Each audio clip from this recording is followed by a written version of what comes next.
ಗುಂಡಿ ಮುಚ್ಚಲು ಸಿಎಂ 1 ವಾರ ಡೆಡ್ಲೈನ್. ಮೋದಿ ವಿರುದ್ಧ ಡಿಸಿಎಂ ಡಿಕೆಶಿ ಅಸಮಾಧಾನ ಯಾಕೆ? ಮೋದಿ ವಿರುದ್ಧ ಮತ್ತೆ ಸಿಎಂ ಸಿದ್ದರಾಮಯ್ಯ ಕೆಂಡಾಮಂಡಲ. ತೇಜಸ್ವಿ ಸೂರ್ಯ ಒಬ್ಬ ಅಮಾವಾಸ್ಯೆ ಅಂತ ಹೇಳಿದ್ಯಾರು? ಸಿಎಂ ಹೇಳಿಕೆಗೆ ಬಿಜೆಪಿ ನಾಯಕರು ನೀಗಿ ಕೆಂಡ ಆಗಿದ್ಯಾಕೆ? ಈ ಬಗ್ಗೆ ನೋಡ್ತಾ ಹೋಗೋಣ ಕರ್ನಾಟಕ ಟಾಪ್ 20ಯಲ್ಲಿ. ಬೆಂಗಳೂರಿನ ರಸ್ತೆ ಗುಂಡಿ ಮತ್ತು ಕಸ ವಿಲೇವಾರಿ ಕುರಿತು ಟ್ವೀಟ್ ಮೂಲಕ ಸರ್ಕಾರದ ವಿರುದ್ಧ ಅಸಮಾಧಾನ ವ್ಯಕ್ತಪಡಿಸಿದ್ದ ಕಿರಣ್ ಮಜುಂದಾರ್ ಶಾ ಇದೀಗ ಸಿಎಂ ಸಿದ್ದರಾಮಯ್ಯ ಹಾಗೂ ಡಿಸಿಎಂ ಡಿಕೆ ಶಿವಕುಮಾರ್ ಅವರನ್ನ ಭೇಟಿಯಾಗಿದ್ದಾರೆ. ಕಿರಣ್ ಮಜುಂದಾರ್ ಶಾ ಅವರು ರಾಜಧಾನಿ ಬೆಂಗಳೂರಿನ ರಸ್ತೆ ಗುಂಡಿ ಕಸ ವಿಲೇವಾರಿ ಕುರಿತು ಸಾಮಾಜಿಕ ಜಾಲತಾಣದಲ್ಲಿ ಅಸಮಾಧಾನ ವ್ಯಕ್ತಪಡಿಸಿದ್ರು. ಇಂದು ಡಿಸಿಎಂ ಡಿಕೆ ಶಿವಕುಮಾರ್ ಅವರನ್ನ ಕಿರಣ್ ಮಜುಂದಾರ್ ಶಾ ಭೇಟಿಯಾಗಿ ಸುಮಾರು 40 ನಿಮಿಷಗಳ ಕಾಲ ಮಾತುಕತೆ ನಡೆಸಿದರು. ಕಿರಣ್ ಮಜುಂದಾರ್ ಭೇಟಿ ಬೆನ್ನಲ್ಲೇ ಬೆಂಗಳೂರಿನ ಗುಂಡಿಗಳನ್ನು ಮುಚ್ಚಲು ಸಿಎಂ ಸಿದ್ದರಾಮಯ್ಯ 1 ವಾರಗಳ ಡೆಡ್ಲೈನ್ ಕೊಟ್ಟಿದ್ದಾರೆ. ನಾನು ಹೇಳಿದೆ, ಈಗ ತಾನೇ ಮಾತಾಡ್ತಾ ಇದ್ದೆ ಅಧಿಕಾರಿಗಳ ಜೊತೆನಲ್ಲಿ, ಇನ್ನೊಂದು ವಾರದಲ್ಲಿ ಗುಂಡಿಗಳನ್ನು ಮುಚ್ಚಲೇಬೇಕು, ವಾರದಲ್ಲಿ ಮುಚ್ಚಲೇಬೇಕು. ಈ ಮಳೆ ಬೇರೆ ಬಂದ್ಬಿಡ್ತದೆ, ನಿಗದಿತ ಟೈಮ್ನಲ್ಲಿ ಮುಚ್ಚಕ್ಕಾಗಲ್ಲ. ಇದು ಬಂದಿರೋದು ತಾಪತ್ರ. ಈ ಸಾರಿ ಮಳೆ ಜಾಸ್ತಿ ಬಂದ್ಬಿಡ್ತು. ಬೆಂಗಳೂರಿನ ರಸ್ತೆ ಗುಂಡಿ ವಿಚಾರವಾಗಿ ಜಟಾಪಟಿ ಜೋರಾಗಿದ್ದು, ಬೆಂಗಳೂರಿನ ರಸ್ತೆ ಗುಂಡಿಗಳನ್ನು ತಪ್ಪಿಸಲು 182 ಕಡೆ ವೈಟ್ ಟಾಪಿಂಗ್ ಕಾಮಗಾರಿ ಮಾಡಲಾಗುತ್ತೆ ಅಂತ ಡಿಸಿಎಂ ಡಿಕೆ ಶಿವಕುಮಾರ್ ಹೇಳಿದ್ದಾರೆ. ಬಿಜೆಪಿಯವರು ಟೀಕೆ ಮಾಡುವ ಬದಲು ರಸ್ತೆ ಗುಂಡಿ ಎಲ್ಲಿದೆ ಅಂತ ಹೇಳಬೇಕು. ನಾನು ಸಿದ್ದರಾಮಯ್ಯನವರಿಬ್ಬರೂ ಕೂಡ ಪರಿಹಾರ ಹುಡುಕ್ತಿದ್ದೇವೆ. ಬೆಂಗಳೂರಿಗೆ ಮೋದಿ ಬಂದಾಗ ಅವರ ಬಳಿ ನೆರವು ಕೇಳಿದ್ದೇವೆ, ಆದರೆ ಇನ್ನೂ ಕೂಡ ಮೋದಿ ನೆರವು ಕೊಟ್ಟಿಲ್ಲ ಅಂತ ಹೇಳಿ ಮೋದಿ ವಿರುದ್ಧ ಡಿಸಿಎಂ ಡಿಕೆಶಿ ಪರೋಕ್ಷವಾಗಿ ಅಸಮಾಧಾನ ಹೊರಹಾಕಿದ್ರು. ಗಾಂಧಿನಗರ ವಿಧಾನಸಭಾ ಕ್ಷೇತ್ರದಲ್ಲಿ ವೈಟ್ ಟಾಪಿಂಗ್ ಕಾಮಗಾರಿಗೆ ಚಾಲನೆ ಕೊಟ್ಟ ಬಳಿಕ ಡಿಕೆಶಿ ಮಾತನಾಡಿದ್ರು. 182 ರಸ್ತೆಗಳನ್ನ ಬ್ಲಾಕ್ ಟಾಪಿಂಗ್ ಕೆಲಸ ನಡೀತಾ ಇದೆ. ಬಿಜೆಪಿ ಫ್ರೆಂಡ್ಸ್ ಗೆ ಟೀಕೆ ಮಾಡೋರು ನಾನು ಕೇಳ್ತೀನಿ, ಮನೆ ಬಾಕಲ್ಲಿ ಎಲ್ಲೇ ಕಸ ಬಿದ್ದಿದೆ, ಎಲ್ಲಿ ಗುಂಡಿ ಬಿದ್ದಿದೆ ಕಳಿಸಿ. ಯಾವ ಸರ್ಕಾರ ಹೇಳಿದ್ದೀರಿ? ಡಿಕೆ ಶಿವಕುಮಾರ್ ಈ ತೀರ್ಮಾನವನ್ನ ಸಿದ್ದರಾಮಯ್ಯ ನೇತೃತ್ವದ ಸರ್ಕಾರದಲ್ಲಿ ತೆಗೆದುಕೊಂಡಿದ್ದಾನೆ. ನಾನು ಮೋದಿ ಸಾಹೇಬ್ರಿಗೆ ಹೇಳಿದೆ, ಮೊನ್ನೆ ನೀವು ಕೊಡಬೇಕು ಸರ್, ಟ್ಯಾಕ್ಸ್ ಅನ್ನ ನಾವು ಕೊಡ್ತಾ ಇದ್ದೇವೆ, ನೀವು ನಮ್ಗೆ ಸಹಾಯ ಮಾಡಿ ಅಂತ ಕೇಳಿದೆ. ಇನ್ನ ಏನು ಉತ್ತರ ಬಂದಿಲ್ಲ. ಸೊ ಅದಕ್ಕೆ ನಾನು ತಮ್ಗೆ ಹೇಳಿದಷ್ಟೇ. ಈಗ ತಾನೇ ಒಬ್ಬ MP ಬಂದಿರಂತ, ಅವ್ರಿಗೂ ಅದೇ ಹೇಳಿದೆ, ನಿಮ್ಗೆ ಇಷ್ಟೆಲ್ಲ ಬೆಂಗಳೂರಿಗೆ ಹಣ ಸಹಾಯ ಮಾಡ್ತಾ ಇದೀವಿ ನಾವು ಕೇಂದ್ರ ಸರ್ಕಾರಕ್ಕೆ, ಹೇಳ್ರಿ ಹೋಗಿ ನೀವು ಅನ್ನೋ ವಿಚಾರವನ್ನು ಕೂಡ ನಾನು ಹೇಳಿದ್ದೇನೆ. ರಾಜ್ಯ ಸರ್ಕಾರ ಕೇಂದ್ರದ ಮಧ್ಯೆ ಮತ್ತೆ ಅನುದಾನದ ವಾರ್ ಶುರುವಾಗಿದೆ. ಪ್ರಧಾನಿ ಮೋದಿ ವಿರುದ್ಧ ಮತ್ತೆ ಸಿಎಂ ಸಿದ್ದರಾಮಯ್ಯ ಕೆರಳಿದ್ದಾರೆ. ಪ್ರಧಾನಿ ಮೋದಿಗೆ ಕರ್ನಾಟಕದ ಮೇಲೆ ದ್ವೇಷವಿದೆ. ಕೇಂದ್ರ ಸರ್ಕಾರದಿಂದ ರಾಜ್ಯಕ್ಕೆ ಹಣ ಬರಲ್ಲ, ನಾವು ಕೊಟ್ಟ ತೆರಿಗೆ ಹಣವೂ ಕೂಡ ವಾಪಸ್ ಕೊಟ್ಟಿಲ್ಲ. ಕೇಂದ್ರಕ್ಕೆ ತೆರಿಗೆ ರೂಪದಲ್ಲಿ ₹1 ಕೊಡ್ತೇವೆ, ಕೇಂದ್ರದಿಂದ 14 ರಿಂದ 15 ಪೈಸೆ ತೆರಿಗೆ ವಾಪಸ್ ಬರುತ್ತೆ ಅಷ್ಟೇ ಅಂತ ಹೇಳಿ ಸಿಎಂ ಸಿದ್ದರಾಮಯ್ಯನವರು ಪ್ರಧಾನಿ ಮೋದಿ ಅವರನ್ನ ಕುಟುಕಿದ್ದಾರೆ. ನಾವು GST ಕಲೆಕ್ಟ್ ಮಾಡಿಕೊಡ್ತಿದ್ವಲ್ಲ, ಅದರಲ್ಲಿ ಕರ್ನಾಟಕಕ್ಕೆ ನಾವು ವಾಪಸ್ ಬರ್ತಾ ಇತ್ತು. ಕರ್ನಾಟಕಕ್ಕೆ ಸುಮಾರು 15,000 ಕೋಟಿ ಕಡಿಮೆ ಆಯಿತು. ಯಾರಿಗೆ ನಷ್ಟ? ನಮಗೆ ನಷ್ಟ ಅಲ್ವಾ? ನಾನು ಅದಕ್ಕೆ ಹೇಳ್ತಾ ಇದ್ದೆ, 15,000 ಕೋಟಿ ನಮಗೆ ಕಡಿಮೆ ಆಗೋದು. ಯಾರಿಗೆ ಹೇಳ್ಕೊಳ್ಳೋದು? ಇದನ್ನ ಫೋಟೋ ಹಾಕಿಸ್ಕೊಂಡು ದೀಪಾವಳಿ ಗಿಫ್ಟ್ ಇದು ಗಿಫ್ಟಾ? ಹೊಸ ಕಾರ್ಯಕ್ರಮ ಕೊಟ್ಟಿದ್ದಾರ ಬೆಂಗಳೂರು ನಗರಕ್ಕೆ? ಅವ್ರಿಗೆ ಹೇಳಿ, ನರೇಂದ್ರ ಮೋದಿ ಅವ್ರಿಗೆ ಹೇಳಿ, ಕೇಳಲ್ಲ ಅಂತ ಓಟು ಒತ್ತದ ಪಾರ್ಲಿಮೆಂಟ್ಗೆ ಒತ್ತು ಬಿಡ್ತಿರಲ್ಲ ಏನಯ್ಯ? ಮೋದಿ ಈ ತರ ಯಾರಿಗೆ ಕೇಳೋದಪ್ಪ? ನಮಗೀಗ ಯಾರಿಗೆ ಹೇಳ್ಕೊಳ್ಳೋದು ಇದನ್ನ? ಸರ್ಕಾರ ವರ್ಸಸ್ ಸಂಸದ Tejasvi Surya tunnel fight ಜೋರಾಗಿದೆ. Tunnel ಯೋಜನೆ ಪ್ರಶ್ನಿಸಿದ ಸಂಸದ ತೇಜಸ್ವಿ ಸೂರ್ಯ ಅವರಿಗೆ ಸಿಎಂ ಸಿದ್ದರಾಮಯ್ಯ ಡಿಕೆ ಶಿವಕುಮಾರ್ ಟಾಂಗ್ ಕೊಟ್ಟಿದ್ದಾರೆ. ಯಾರೋ ಒಬ್ಬ MP ಬರೀ ಖಾಲಿ ಡಬ್ಬ, ಕೇಂದ್ರದ ದುಡ್ಡು ತನ್ನಿ ಅಂದ್ರೆ ದುಡ್ಡು ತರದೆ ಟ್ವೀಟ್ ಮಾಡ್ತಾನೆ. ಸಂಸದ ತೇಜಸ್ವಿ ಸೂರ್ಯ ಹೆಸರೇಳದೆ ಡಿಕೆಶಿ ಕೌಂಟರ್ ಕೊಟ್ಟಿದ್ದಾರೆ. ಅತ್ತ ತೇಜಸ್ವಿ ಸೂರ್ಯಗೆ ಮತ್ತೆ ಅಮಾವಾಸ್ಯೆ ಅಂತ ಹೇಳಿ ಸಿಎಂ ಸಿದ್ದರಾಮಯ್ಯನವರು ಹೇಳಿದ್ದಾರೆ. ಕೇಂದ್ರದಿಂದ ಕುಮಾರಸ್ವಾಮಿ, ಶೋಭಾ ಯಾರೂ ಕೂಡ ಹಣ ತಂದಿಲ್ಲ, ಕುಮಾರಸ್ವಾಮಿ ಸೇರಿ ಎಲ್ಲ MP ಗಳನ್ನ ಸೋಲಿಸಿ ಅಂತೇಳಿ ಸಿಎಂ ಕರೆ ಕೊಟ್ರು. ಕರ್ನಾಟಕದ ಅನ್ಯಾಯ ಆಯ್ತು, ಕರ್ನಾಟಕಕ್ಕೆ ಕೊಡಬೇಕಾಗಿರ್ತಕ್ಕಂಥ ಹಣ ಕೊಡಿ ಅಂತ ಹೇಳಿ ಕೇಳಕ್ಕಾಗ್ಲಿಲ್ಲ. ಇವ್ರಿಗೆ ಒಂದ್ ದಿನ ಮಾತಾಡ್ಲಿಲ್ಲ. ಅವ್ರು ಯಾರೋ ಒಬ್ಬ ಸೂರ್ಯ, ಅಮಾವಾಸ್ಯೆ ಅಂತ ಕರಿತೀನಿ ನಾನು ಅವನಿಗೆ. ಮಂತ್ರಿ ಇದ್ದಾರೆ ಈ ಅಮ್ಮ ಶೋಭಾ ಕರಂದ್ಲಾಜೆ, ಒಂದು ದಿನ ಬಾಯಿ ಬಿಡ್ಲಿಲ್ಲ.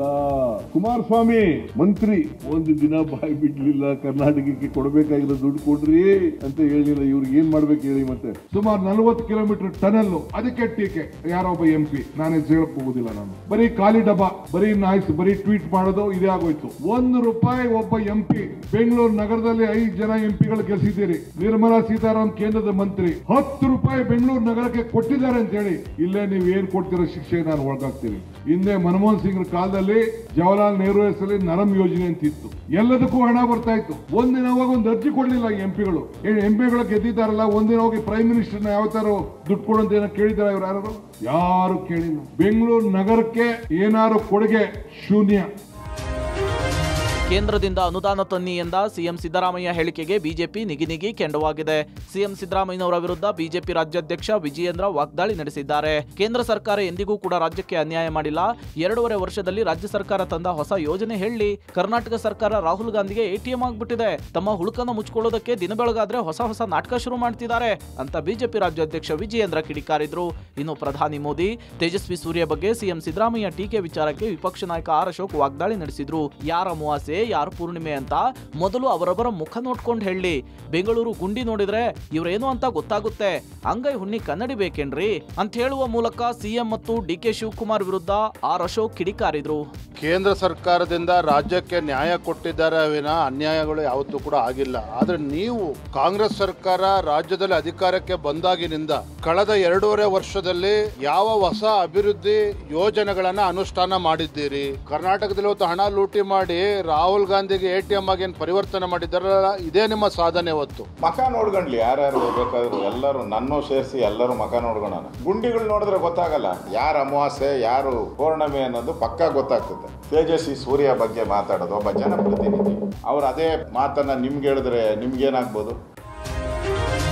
ಆರ್ಎಸ್ಎಸ್ಗೆ ಅಂಕುಶ ವಿರುದ್ಧ ಜೋರಾಗ್ತಾ ಇದೆ ಕೇಸರಿ ಕಿಚ್ಚು. ಚಿತ್ತಾಪುರದಲ್ಲಿ ಸಂಘದ ಪಥಸಂಚಲನಕ್ಕೆ ನವೆಂಬರ್ 2ಕ್ಕೆ ಮುಹೂರ್ತ ಫಿಕ್ಸ್ ಆಗಿದೆ. ಇದೇ 24ರಂದು ಹೈಕೋರ್ಟ್ನ ವಿಭಾಗೀಯ ಪೀಠದಲ್ಲಿ ವಿಚಾರಣೆ ನಡೆಯಲಿದ್ದು, ಅರ್ಜಿದಾರರ ಪರ ವಕೀಲರು ತಿಳಿಸಿದ ಈ ದಿನಾಂಕದಂದೇ ಪಥಸಂಚಲನಕ್ಕೆ ಹೈಕೋರ್ಟ್ ಅಧಿಕೃತ ಮುದ್ರೆ ಒತ್ತುವ ಸಾಧ್ಯತೆ ಇದೆ. ಇತ್ತ ಸರ್ಕಾರಕ್ಕೆ ಹಾಗೂ ಸಚಿವ ಪ್ರಿಯಾಂಕ್ ಖರ್ಗೆ ಕೌಂಟರ್ ಕೊಡುವುದಕ್ಕೆ ಸಂಘ ಬಿಜೆಪಿ ಸಿದ್ಧತೆ ನಡೆಸಿದೆ. ಆರ್ಎಸ್ಎಸ್ ಪಥಸಂಚಲನದ ಮೂಲಕ ಶಕ್ತಿ ಪ್ರದರ್ಶನಕ್ಕೆ ಸಜ್ಜಾಗಿದೆ. ಚಿತ್ತಾಪುರ ಪಥಸಂಚಲನದಲ್ಲಿ ಭಾಗವಹಿಸಲು ಬಿಜೆಪಿ ನಾಯಕರು ಪ್ಲಾನ್ ಮಾಡಿಕೊಂಡಿದ್ದು, ರಾಜ್ಯ ಬಿಜೆಪಿ ಮುಂಚೂಣಿಯ ನಾಯಕರು ಪಥಸಂಚಲನದಲ್ಲಿ ಪಾಲ್ಗೊಂಡು ಸರ್ಕಾರಕ್ಕೆ ಟಕ್ಕರ್ ಕೊಡುವುದಕ್ಕೆ ಚಿಂತನೆ ನಡೆಸಿದ್ದಾರೆ. ಆದರೆ ಬಿಜೆಪಿ ನಾಯಕರು ಭಾಗವಹಿಸಲು ಸಂಘ ಪರಿವಾರದ ಅನುಮತಿ ಬೇಕು.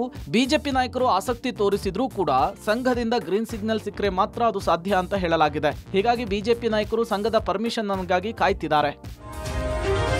ಸಚಿವ ಪ್ರಿಯಾಂಕ್ ಖರ್ಗೆಗೆ ಬೆದರಿಕೆ ಹಿನ್ನೆಲೆ ಚಿತ್ತಾಪುರ ಬಿಜೆಪಿ ಪರಾಜಿತ ಅಭ್ಯರ್ಥಿ ಮಣಿಕಂಠ್ ರಾಠೋಡ್ಗೆ ಸಂಕಷ್ಟ ಎದುರಾಗಿದೆ. ಇತ್ತೀಚೆಗೆ ಸುದ್ದಿಗೋಷ್ಠಿ ನಡೆಸಿ ಆರ್ಎಸ್ಎಸ್ಗೆ ಪ್ರಿಯಾಂಕ್ ಖರ್ಗೆ ಕ್ಷಮೆ ಕೇಳುವಂತೆ ಮಣಿಕಂಠ್ ರಾಠೋಡ್ ಆಗ್ರಹಿಸಿದ್ರು.